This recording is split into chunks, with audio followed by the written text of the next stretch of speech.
Jæja, Emba, við erum stödd hérna við Bjössaróló og mér langar svolítið að spyrja þig bara til að byrja með. Hvaða kall var þetta, Bjössi?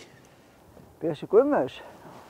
Hann var, skal ég segja, ættaður hérna frá Ferjubakka og flutti svo í borgarnes ungur maður og hann var trésmiðurlærður og vann lengi hjá kaupfélaginu, fyrst út á BTB hérna.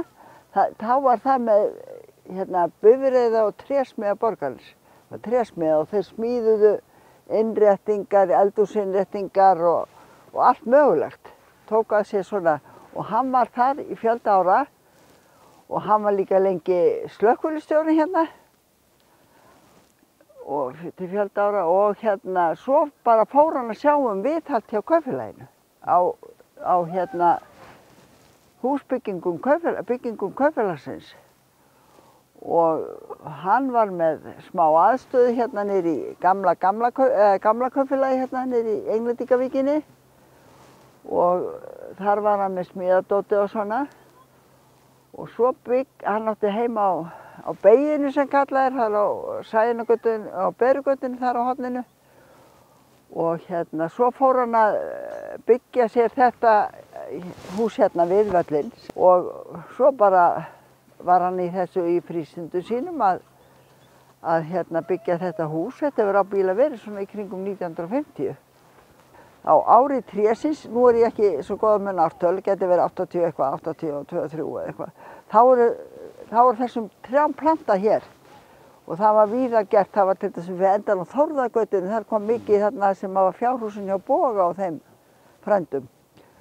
En þá fer Bjössi að byrja að taka þetta svolítið í fóstur og fer að byrja að smíða svona rólur fyrst og setja upp rólur og vegasöld og svo gerði hann svona trébíl og fékk reyndi að fá svona eitthvað stýri á. Þetta þótti ægilega spennandi, krakkar voru alveg vitlaus að koma hérna og hann var með allslags bakmæli til að benda börnum á að ganga vel gróna jörð og ég man ekki svona margt sem hann setti upp hérna fyrir krakkana að lesa og fullorðna fólki og svo komu hestarnir, þeir voru mjög vinsælir og hann gerði þetta allt upp og hann er eiginlega fyrsti alvöru endurvinnslumaðurinn hér í Borgarnesi því að þetta var allt efnivið sem hann hafði rekið á fjörun hans þegar hann var að vinna og var að rífa eitthvað og þá fékk hann að hirða og hann fékk að hirða alls slags hólka sem voru kannski innan úr einhverjum vörum sem var að koma í kaupfélagið og þetta var allt notað og nýtt hérna og þau voru svo vakin og sofin yfir þessu svæði og alltaf var hann að bæta við sko. Og ég man þegar þessi brú kom, það þótti alveg svakalega flott því að maður undi hér marga tíma með krakkana og svo átti maður að vera undir brúnni og svo löbbuðu þau annarkvort trítluð eða þrömmuð og maður sagði hver trampar á brúnni minni og þetta var alveg leikþættir út af fyrir sig sko. Og hann var sko, ég held hann að fengi einhverja viðurkenningu fyrir þetta, framlag sitt hérna.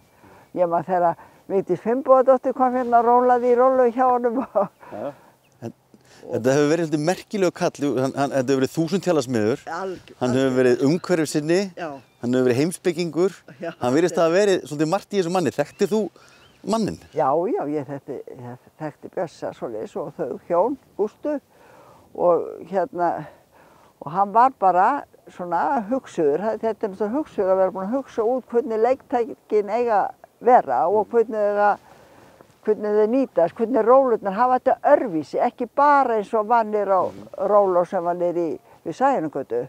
Þetta var svona örvísi og ég man nú eftir þegar þessi róla sem maður geta 2 eða 3 eða 4 setið í var gerð, þá bað hann mig að koma með yngri krakkasettið mitt og hann ætlaði að máta það við þau, hvort að þau myndu ná niður eða hvort þau eru að dingla mikið. En þetta var bara og bara alveg paradís að vera hérna með börn. Og hann var svo mikill vinur barnanna og fekk alla með sér og hann fekk okkur kettlinga, við vorum að labba margar, þetta já, ekki 30-40 ár síðan, fórum að ganga, fórum oft göngur og þá plataði hann okkur, sagði ég ætla að plata ykkur aðeins, getið komið eitthvað kvöldi og labba hérna út á eftir tangarum til að bera fyrir mig möl og setja í hérna, gera stíg svo þetta veri ekki allt útvaðið til að komi bara einn ákveðin stígur. Og sko, hann var alltaf að hugsa að sko fara vel með náttúruna, ekki að skemma. Og mér finnst þetta hérna vera besta dæmið hvað þetta var allt úthugsað hjá honum og sko að gert fyrir engan pening. Maður hefur heyrt að í þennan völl hafi til dæmis verið notaðir eplakassar og eitthvað svoleiðis, hlutir sem að engum dytti í huga brúka í húsgagnasmíði í dag, eða leiktækja.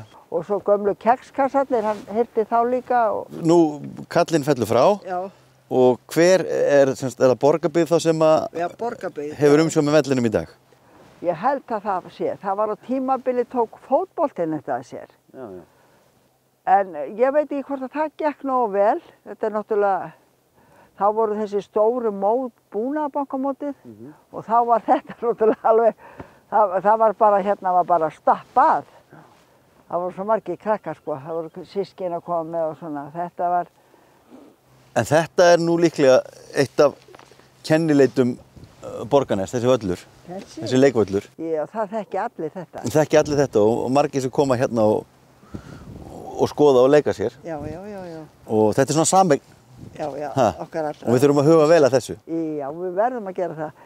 En þetta nes sem við stöndum á, þetta er nú Vesturnesið. Já. Það er ekki rétt hjá mér. Jú, það kallum sem við settutanga og Læknistangi líka. Þetta er nefnilega svolítið fallegur staður, svona fallegur útivistarstaður. Já. Hér er alveg tilvalið að koma með nesti Alveg, við gerum þetta oft vinkonurnar. Gott skjól hérna líka. Já, liggja hérna niður að klettunum þarna. Já. Og alveg í skjóli og hafa það hugulegt. Herru, þakka þér kærlega fyrir þessa sögustund Björnsaróló og þetta svæði. Mín var bara ánægjan.